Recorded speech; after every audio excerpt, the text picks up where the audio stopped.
Jadi lebih baik produk apa yang kamu miliki kerjasama dengan saya bantu digitalisasi. Katanya juga nggak betah nih, kalau saya lihat di Instagram tuh nggak betah di luar negeri. Nggak betah, Kenapa?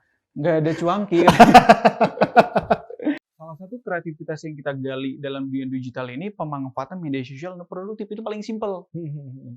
Calung permainan Sunda, saya convert jadi emulator basis Android. Itu pertama di dunia. Keren. Jadi kita tinggal main di situ Yes, gitu ya. betul. Sebetulnya saya proses edukasi kepada UMKM bahwa pentingnya digitalisasi itu benar-benar penting, tapi yang paling diutamakan adalah cara penggunaannya, cara pemanfaatannya. Nggak pernah diterima kerja. Kenapa? Karena terlalu hebat? Nggak tahu gitu, nggak tahu. Mungkin saya ngelamarin jadi CEO mungkin. Seperti itu membuat saya ada pride bahwa nggak 100% bisnis sih. Iya. Yang saya lakukan saat ini mungkin ya petua dari orang tua. Apa yang saya lakukan bersama teman-teman berdakwah.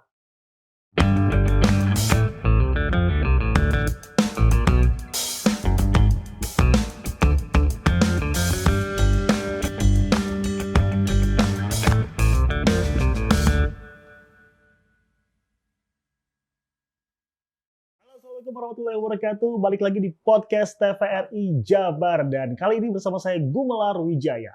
Hari ini saya ada di Garut. Kalau kita ngomongin Garut, biasanya kita ngomongin yang namanya dodol, jaket kulit. Tapi hari ini kita akan ngomongin satu generasi muda yang bisa merubah stigma, yang dimana anak desa ini nggak melek teknologi. Nah, kali ini kita akan ngobrol sama Kang Yusef Maulana. Assalamualaikum warahmatullahi wabarakatuh. Sehat, Kang? Alhamdulillah sehat. Gimana sehat? Alhamdulillah sehat. Garut sekarang panas ya, by the way? Semua global kayaknya panas sekarang. Kayaknya ya. Oke, Kang. Akang ini kayaknya terkenal banget ya beberapa tahun ke belakang. Terutama di bidang IT. Karena kalau misalkan kita lihat profil Akang, ada yang bilang anak desa.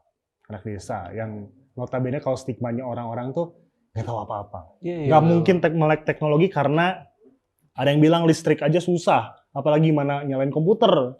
Iya, betul.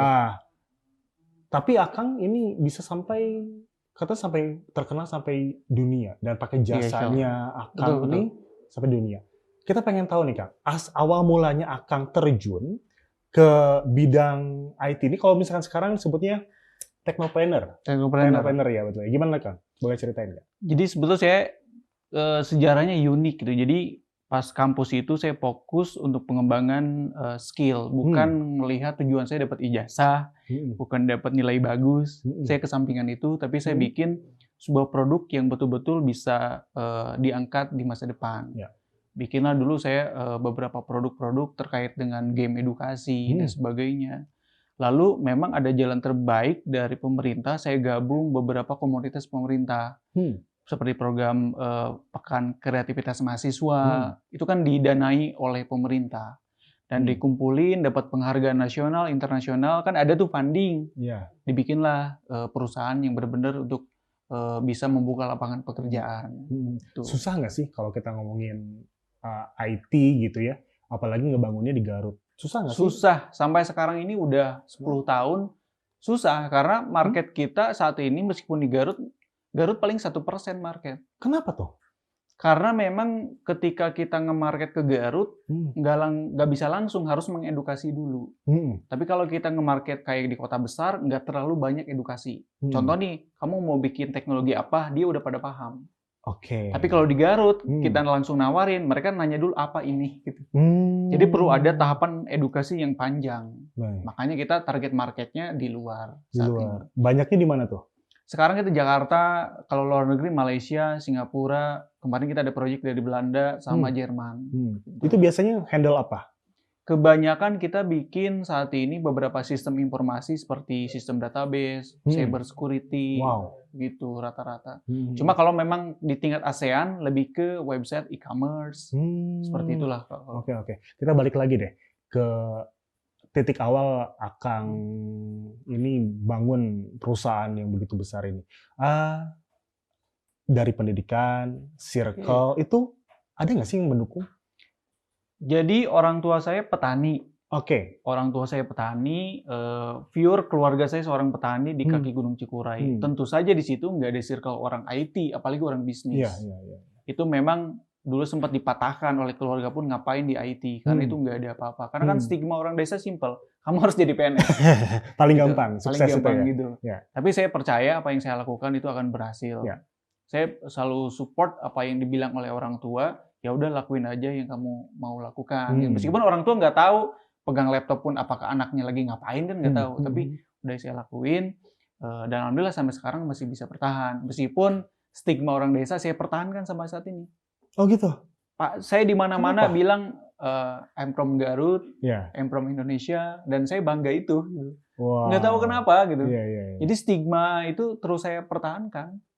Katanya juga nggak betah nih. Kalau saya lihat di Instagram tuh nggak betah di luar negeri. Nggak betah. Kenapa? Nggak ada cuanki. Apalagi di Garut kayaknya banyak ya. Iya, Garut kan banyak sebelah gitu ya. Jadi nanti bukannya itu ya, lebih ke apa? Jadi ketika di sini kan sama teman-teman lebih banyak pemberdayaan. Jadi bukan fokus ke bisnis semata.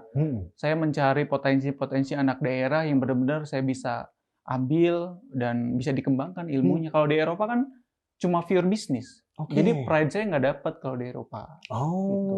Wow. Kalau bangun, katakanlah ini perjalanannya sepertinya panjang. Butuh berapa lama sampai sesettle ini, sampai sesukses ini? Saya 2013 jalan, jadi 2013 saya itu dulu dapat pendanaan dari beberapa penghargaan nasional. Itu nggak langsung sukses, bangkrut dulu. Bangkrut karena? Bangkrut. Karena saya hanya berbekal bisa membuat sesuatu, tapi saya tidak punya ilmu manajemen finansial, manajemen untuk tim, jadi semuanya bangkrut. Tapi belajar dari itu, ya saya terus continue saja sampai sekarang bertahan. Terus apa nih yang bisa diambil dari katakanlah kebangkrutan itu? Tadi timnya emang harus sesolid itu ya? Iya, karena kan kalau saya sempat belajar dari banyak hal gitu ya. Orang-orang IT itu susah disatuin. Kenapa? Dia kurang berkomunikasi kan? Introvert gitu banyak ya? Jadi contoh nih, ketika ada pekerjaan, kalau kita nggak tanya kapan selesainya, dia nggak akan report. Jadi harus manage sebaik mungkin. Tapi alhamdulillah dari beberapa pengalaman itu saya punya SOP lah ibaratnya ya. Bagaimana mengelola tim IT dan sebagainya supaya memang bisa berkolaborasi. Intinya sih kolaborasi kalau orang IT. Iya. Total ada berapa karyawan sampai sekarang? Kalau klien tetap kita ada 18. 18. Cuma yang freelancer, yang mitra kayaknya lebih dari puluhan, banyak deh. Puluhan dari Indonesia? Seluruh Indonesia. Wow. Bahkan di luar negeri pun kita ada freelancer kan yang ngerjain project. Jadi kalau teman-teman yang lain ngerjain project orang luar, saya juga bisa ngerjain orang-orang luar di sini. Gitu. Karena kan banyak tuh komunitas saya di Eropa, para programmer di Singapura, dia selalu nanya ada project nggak gitu. Kalau misalkan yang pengen ngelamar lah katakanlah ya, ke perusahaan Akang sendiri, itu harus background IT atau background yang lain juga bisa? Enggak, jadi di sini unik ya. Ini kayak nih, satu lagi namanya Asep Mul. Itu lulusan SMK Pertanian. Jauh dong? Jauh dia praktiknya pegang itu kan cangkul ya, bibit gitu. Sekarang kan ke IT. Jadi sebetulnya apa yang datang ke saya ke sini, yang penting jujur aja. Jujur ada kemauan.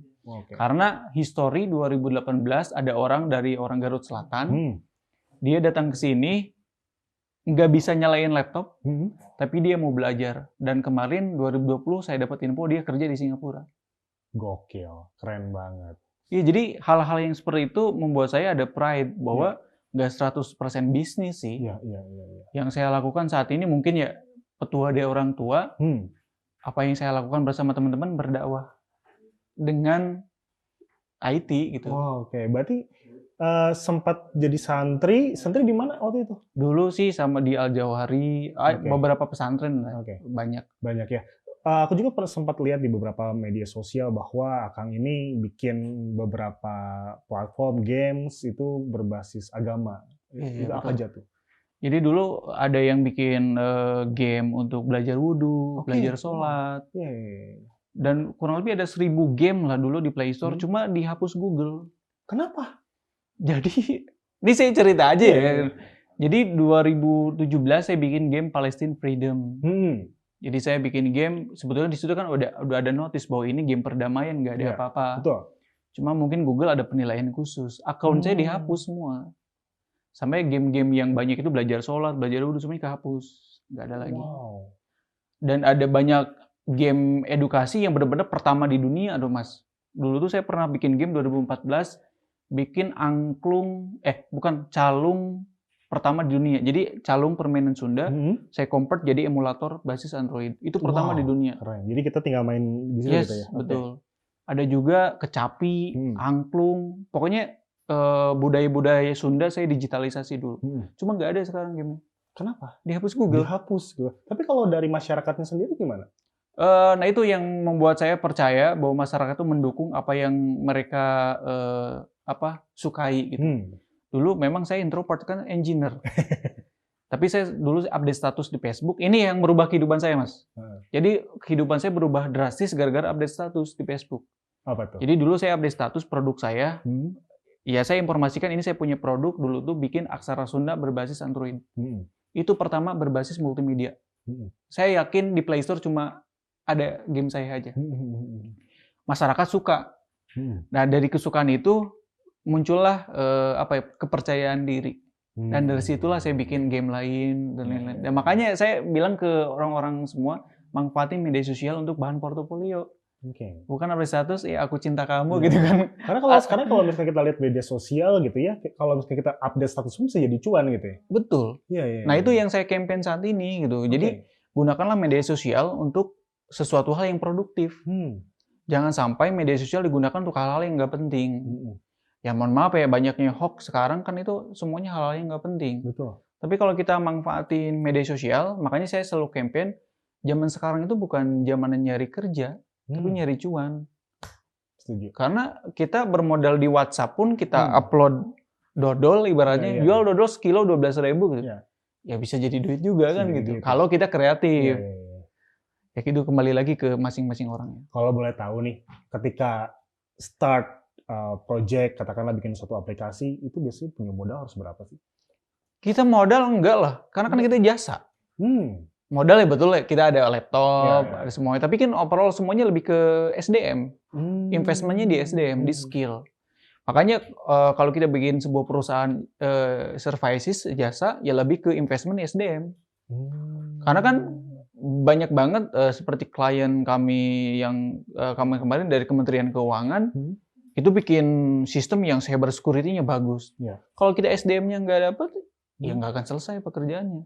Iya benar. Jadi bentuk tim dulu, baru kita bisa kerjain suatu project yang bahkan project besar pun kita bisa handle semuanya. Betul.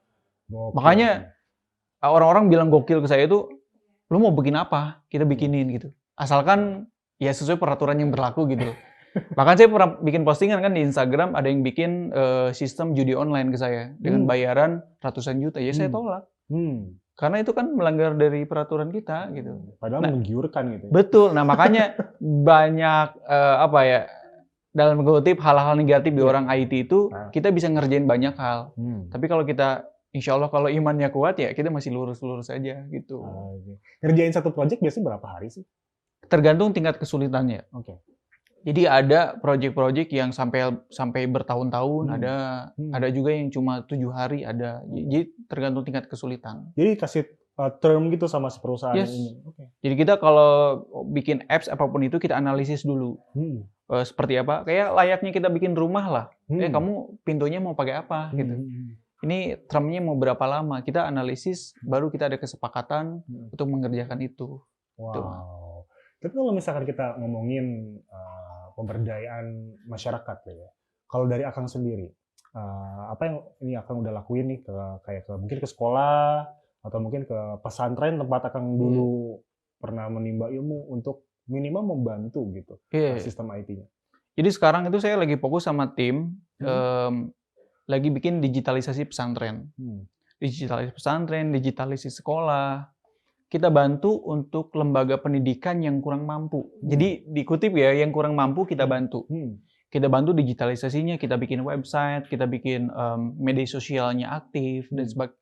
Lebih ke kita menerapkan teknologi plus dengan edukasinya. Kenapa? Jadi saya pengalaman, kita kan hari ini bisa lah ngasih aplikasi kepada pesantren atau sekolah. Tapi kalau kita nggak latih, nggak akan dipakai. Iya betul. Jadi ya udahlah saya ajari pesantren-pesantren untuk go digital, saya sembari dibikin sistemnya. Seperti dan itu free. Free ya? free. Jadi semuanya bisa akses gitu. Ya, orang-orang kalau pesantren yang mau butuh benar-benar bisa hubungi kami dan kita buatin. Helpful Free. banget tentunya ya. Jadi tentunya kalau misalkan pengen, masih ada programnya masih ya? Masih ada programnya. Jadi kalau misalkan pemirsa podcast TV Jawa Barat mungkin pengen kali ya buat web secara gratis, bisa langsung ke Kang Yosep. Tetap tentunya saksikan podcast TVRI Jawa Barat. Jangan lupa like, subscribe channel ini. Jangan kemana-mana.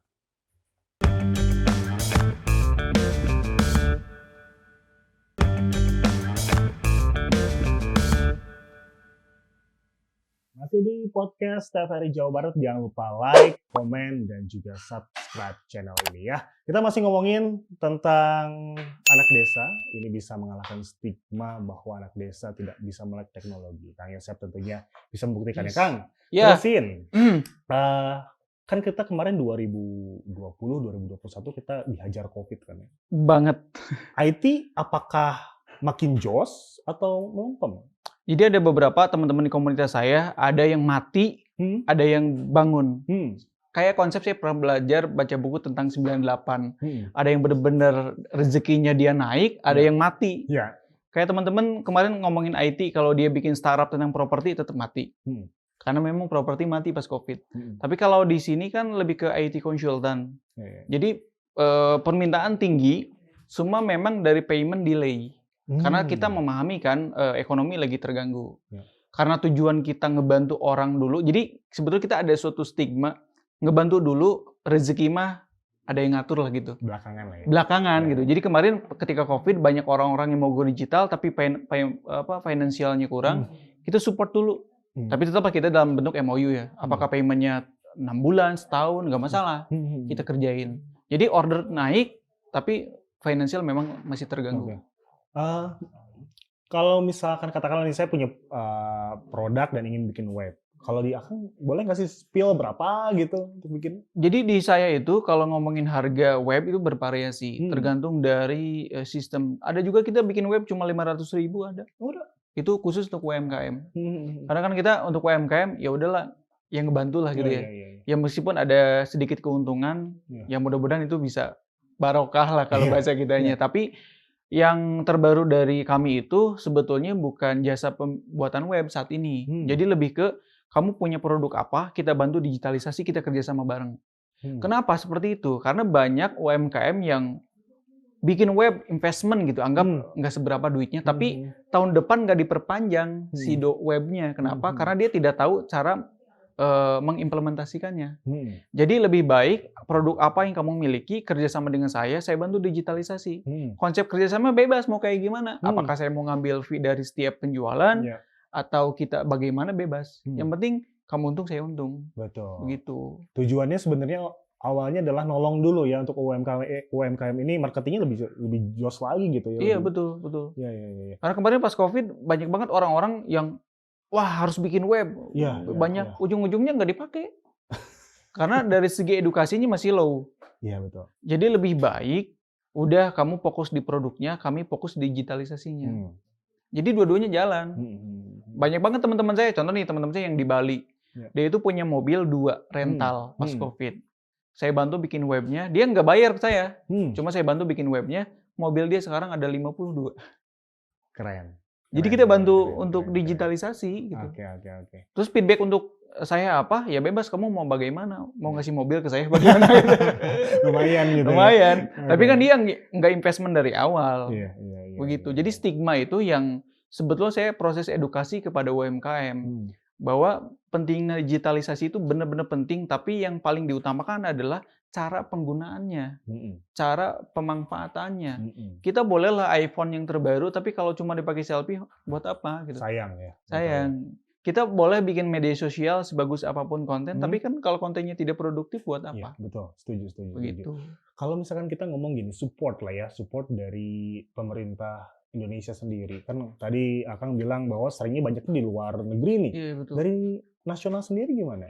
Kita sebetulnya berjalan dinamis ya. Kalau memang ada proyek dari pemerintah banyak. Kayak kemarin kita kan fokus di, ya salah satunya kalau sama pemerintah kan melalui LPSE. ya katalog kita masih jalan juga. Cuma saat ini kita fokus lebih ke pihak ketiga. Contoh nih, ketika kami kemarin ngerjain proyek Kementerian Keuangan, itu MOU dengan Sukovindo BUMN. Jadi BUMN resource-nya dari kami. Untuk apa ya kita lebih nyaman aja untuk berkarya gitu. Banyak banget untuk pemerintah pusat seperti itu. Baik. Kemarin juga kita bikin smart city, smart village di Kalimantan Timur. Karena kan bikin apa tuh IKN ya. IKN, betul. Kita bikin digitalisasinya. Ya itu kita kemana-mana gitu. Oh jadi bergabung juga di IKN juga untuk support? Beberapa support IKN kita support. Wow, keren banget. Iya. Kalau misalkan kita ngomongin lah IT, pernah ngalamin rugi nggak sih?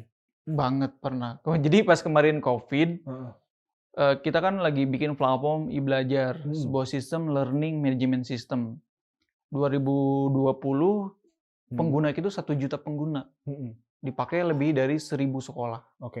2021 pemerintah kebijakannya sekolah harus offline. Sehingga sekolah tidak memperpanjang lagi sistemnya. Kemudian kan udah investment tinggi tuh. Ya minus lah 2M lebih gitu. Serius? Iya. Untuk nutupinnya gimana? Ya, nah bagusnya di sini tuh kita tuh ada 2 divisi project base sama startup. Kalau startup kan ada platform iBelajar dan yang lainnya. Tatkala startup lagi lesu, kita ada project base. Kita ngerjain project-project lain lah yang bersifat project. Jadi minusnya nggak terlalu inilah, masih bisa balance. Meskipun tetap aja minus sih sebetulnya. Tapi nggak parah kayak teman-teman yang lain. Sampai tutup kantor dan sebagainya. Tikar lah ya. Kita alhamdulillah enggak. Alhamdulillah ya. Jadi kalau misalkan lihat profil Akang nih ya, kayaknya penghargaan banyak banget ya. Penghargaannya apa aja sih? Iya, jadi dulu 2014 saya dapat penghargaan pembuatan mobile education Kemendikbud. Wow. Itu dulu kalau saya zaman itulah Pak Anies Baswedan dapat penghargaan.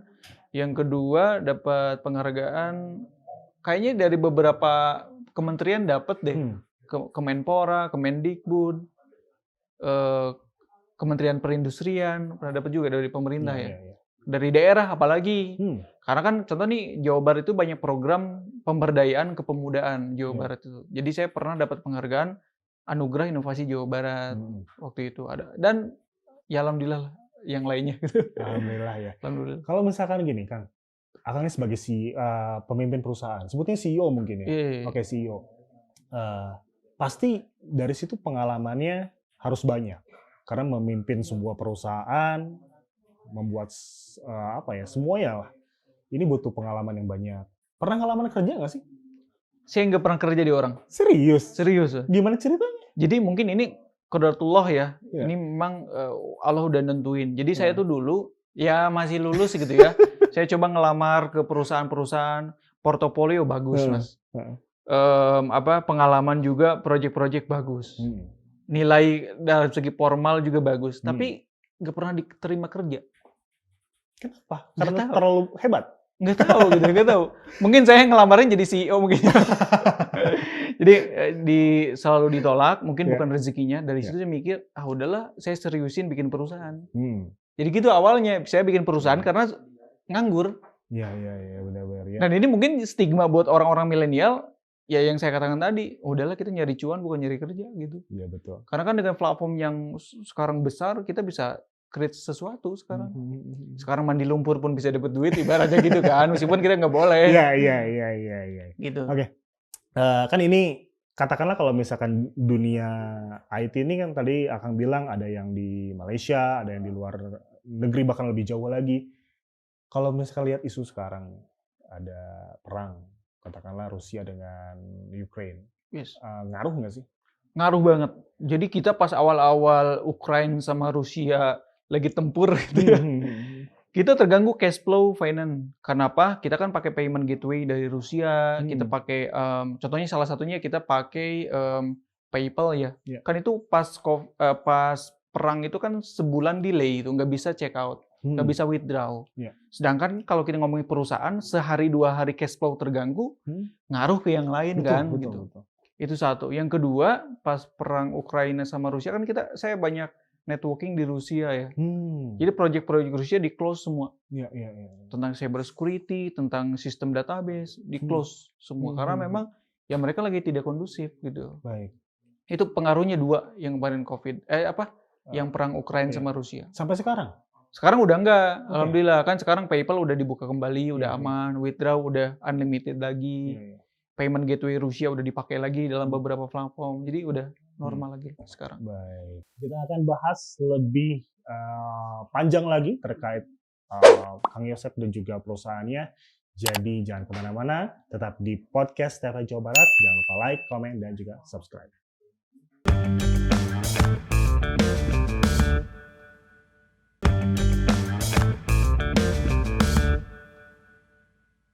Masih di podcast TVRI Jawa Barat dan kita masih ngobrol bersama Kang Yusef Maulana ya. Kang, Ya. Menempuh pendidikan di luar negeri, ambil apa tuh? Jadi sebenarnya kalau ngomongin pendidikan saya unik. Apa tuh? Jadi dulu saya memang kan SMK di Garut ya. Mulai SMK saya berkarya, kuliah di Garut juga. Pas D3 selesai di Garut, saya coba di Australia di Griffith University. Cuma kuatnya beberapa semester lah, karena tujuan saya, nah ini mindset yang saya sampai sekarang pegang teguh. Saya nggak butuh ijazahnya. Yang saya butuhkan adalah networking, kemudian ilmu di luar dari formalitas itu.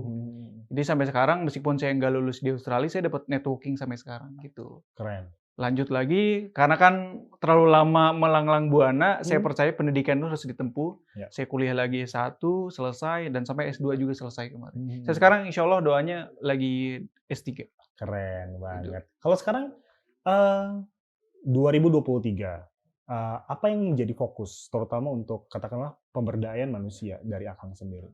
Sekarang kalau memang ke pemberdayaan, saya lagi fokus ke pemberdayaan di anak-anak SMK. Kenapa? Karena kan saya lulusan SMK nih.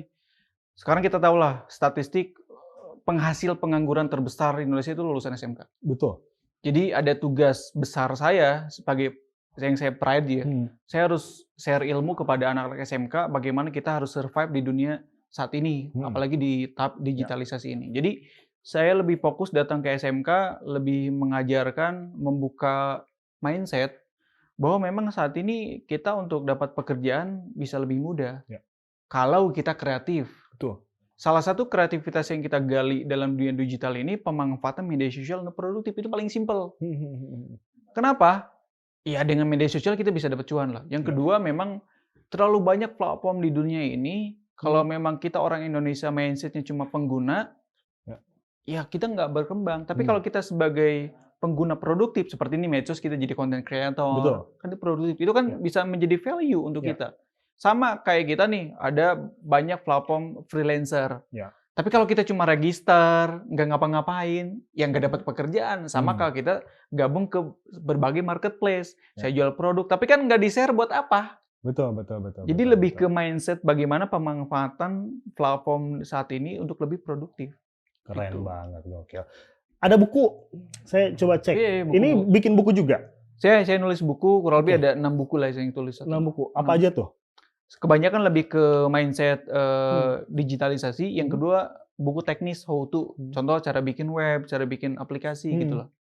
Tapi yang terbaru ini lebih ke mindset sih, lebih ke ya siapapun bisa berbisnis digital. Oke, siapapun. Nggak takut kesaingin? Enggak, saya nggak takut. Karena apa? Seseorang boleh meniru apa yang saya bikin, tapi kan masalah rezeki nggak ada yang tahu gitu. Betul. Setuju. Kita ada teman saya yang bikin perusahaan yang sama, saya nggak tahu. Saya lebih seneng karena kita lebih bisa berkolaborasi. Betul. Masalah rezeki itu udah urusan masing-masing. Keren banget. Kalau misalkan kita sebar ilmu sama orang, mungkin apa ya namanya itu, keuntungan juga kita tidak cuma dunia tapi mungkin akhirat juga mungkin. Iya, itu mungkin ya itu yang saya bikin dari awal ya. Saya bikin sama teman-teman program pergerakan ini lebih ke dakwah. Dalam artian bukan dakwah ya saya ini harus sholat terus apa enggak. Jadi lebih ke kita menyampaikan segala sesuatu dalam Al-Qur'an ya dalam bentuk sebuah aktivitas IT.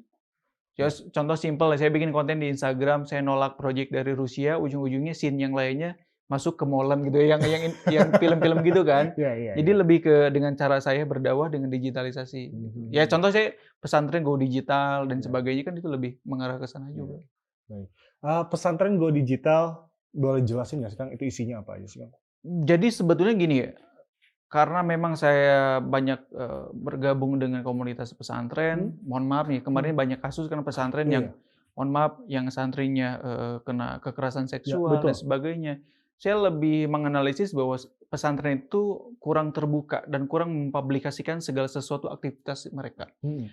Oleh karena itu, digitalisasi di pesantren itu membuka mindset untuk pesantren, hayu atuh urang publikasi gitu kan. Mmm. Segala sesuatu, prestasi, aktivitas, aktif di media sosial Mhm. dan di website, supaya orang tahu Mhm. aktivitasnya seperti apa. Iya, iya, iya, iya. Kecuali memang ada beberapa kelompok pesantren yang tidak mau terbuka, dan itu kan Iya, bukan di ranah saya. betul, betul. Kalau pesantren yang sudah Akang bantu sejauh ini ada berapa pesantren? Kalau dari dulu, udah banyak banget, Mas. Oke. Kan saya bikin dulu 2018 bikin konsep website gratis kan, Mhm. website gratis tuh. Meskipun saya dihujat oleh developer senasional waktu itu. Mhm. Karena saya bikin website gratis, sebetulnya simpel, saya bikin website gratis waktu itu untuk orang-orang yang membutuhkan dan tidak punya duit, Mhm. ibaratnya untuk bikin digital. Iya. Tapi kan kalau perusahaan atau lembaga yang punya finansial, ya saya nggak akan bantu gitu. Mhm. Tapi dari situ pesantren puluhan udah banyak lah. Syaratnya apa aja sih? Syaratnya dia, pemanfaatan digitalnya, minimal atau Instagram-nya aktif, Mmm. Facebook-nya aktif Mhm, gitu. mhm, mhm. Sehingga kita tidak terlalu capek mengedukasi pemanfaatan teknologinya. Mmm. Tapi kebanyakan memang masih jarang pakai medsos sebetulnya. Iya, iya, iya. Itu kesulitan kami sih, tapi karena memang kami niatnya ya banyak pesantren yang sudah terbiasa dengan itu. Bahkan sekarang Iya. banyak pesantren yang ada, Pak, divisi khusus content creator. Jadi ada ruangan khusus, dia punya komputer, kamera, dan sebagainya, dia bikin konten. Oh. Karena Iya, saya iya, iya. edukasi pemanfaatannya bagaimana. Dan mungkin ini nyambung juga, saya tuh sekarang lagi riset, Pak, kan di dalam diri saya itu ada 2 diri, Pak, Mmm. sebagai engineer dan sebagai ibaratnya, apa ya, bukan guru, bukan intinya yang bagi ilmu lah, Iya. riset gitu Iya. lah, lebih ke riset. Saya kemarin nganalisis kenapa sih Islam di Indonesia atau di dunia itu agak dalam segi teknologi agak kurang. Iya. Karena memang mindset di pesantren, teknologi kurang dimaksimalkan gitu. Iya, iya. Jadi saya punya campaign ke pesantren, "Hayu tuh gunakan teknologi sebaik mungkin supaya kita bisa survive. Mhm. Kalau kita nggak seperti ini ya kita akan ketinggalan." Iya, iya. Gitu. Makanya itu yang saya sampaikan kepada pesantren dan akhirnya pesantren menyadari, "Oh, ini pentingnya digitalisasi." Wow. Gitu. Jadi, apa namanya tuh, respon dari pesantren pun akhirnya bagus gitu ya, Bagus, kepada tapi Akang? memang panjang Iya, iya, iya, itunya. iya. Karena kan kalau kita mohon maaf ngomongin sama Pak Kiai kan, Iya, iya. harus kita edukasinya dengan bagus Betul. Betul, penyampaiannya betul, gitu, betul, betul. relate dengan kegiatan Islaminya bagaimana. Mhm. Paling simpel saya edukasi seperti ini. Ini kalau pesantren ya, Iya. Pak Kiai di sini punya anak-anak yang baca Al-Qur'annya bagus? Iya. Oh banyak, udah Pak bikin video aja di-upload ke YouTube, biar Iya. bermanfaat. Sesimpel itu. Setuju itu. Iya, Nah iya. dari situ, oh iya ya bagus juga gitu. Nah dari Iya. situ diedukasi ke hal-hal yang lain. Karena bisa jadi bahan siar dakwah juga di situ ya. Betul, betul. Keren loh itu. Kalau misalkan kita ngomongin IT nih, tren IT atau mungkin yang diwaspadai di tahun 2023, 2024 apa sih?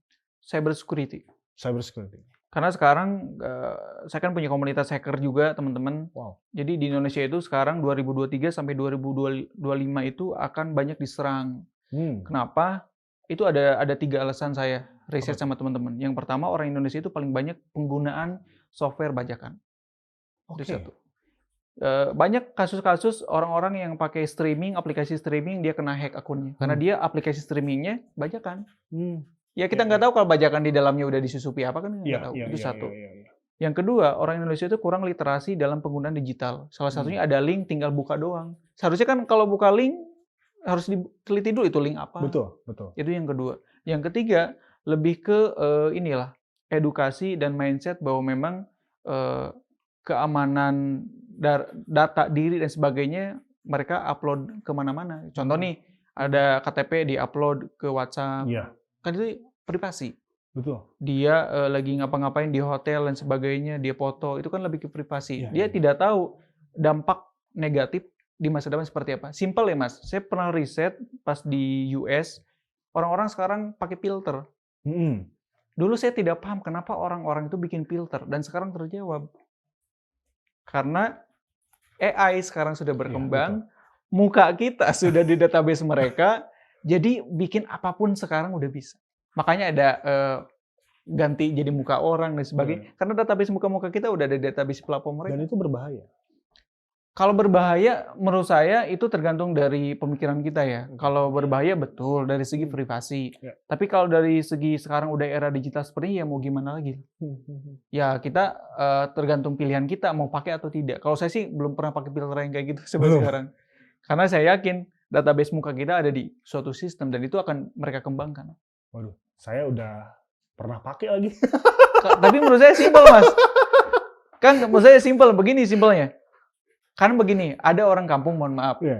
Bro, jangan pakai WhatsApp. WhatsApp suka disadap. Saya tanya, kamu siapa? Bupati bukan? Jadi tergantung dari seberapa pentingnya kita juga sebetulnya. Kemarin pas WhatsApp kena hack, pindah ke Telegram sebagainya. Lu siapa gitu? Saya juga udah biasa aja pakai WhatsApp. Mungkin kalau orang-orang tertentu bolehlah. Mau privasinya terjaga gitu. Kembali lagi ke orangnya. Kembali ke orangnya ya. Betul. Harapan 2023-2024 ke depan soal pekerjaan, lalu juga tentang SDM yang ada di Garut terutama ya, apa nih Kak? Saya pertama kalau dari segi internal corporate ya saya ingin lebih banyak membuka lapangan pekerjaan. Yang kedua saya ingin membuka sebesar-besarnya peluang saya berbagi ilmu dengan siapapun. Makanya saya kalau nggak bisa ketemu, saya bisa nulis buku, bikin konten di Instagram. Tujuannya kan untuk mengedukasi, untuk lebih memperluas saja edukasi saya. Kalau untuk Kabupaten Garut, di Garut bukan hanya sebatas dulur saja. Di sini punya banyak potensi anak-anak muda yang kebanyakan, mohon maaf, berkarya di luar Garut. Saya ketemu kemarin di Belanda ada yang bekerja di corporate Belanda tapi orang Garut. Dia nggak mau pulang. Ketika pulang, saya mau apa? Tapi di antara komunitas saya di luar negeri, saya yang selalu campaign, ayo pulang. Karena kita harus bantu teman-teman yang lain untuk bisa survive. Karena kan memang mindset saya udah nggak ngomongin tentang keuntungan, bisnis, sebagainya kan lebih ke pemberdayaan. Jadi saya relate dengan suggesting seperti itu. Tapi kalau teman-teman yang lain kan mungkin dia perlu ekonomi yang settle dan sebagainya. Jadi dia belum mau pulang. Lebih ke sana sih sebetulnya. Keren banget. Yusef Maulana, thank you sudah bergabung di podcast TVRI Jawa Barat. Jadi mudah-mudahan ini bisa menjadi inspirasi untuk para pemirsa yang ada di rumah yang sedang menonton podcast TVRI Jawa Barat. Terima kasih. Assalamualaikum warahmatullahi wabarakatuh. Jangan lupa like, comment, subscribe.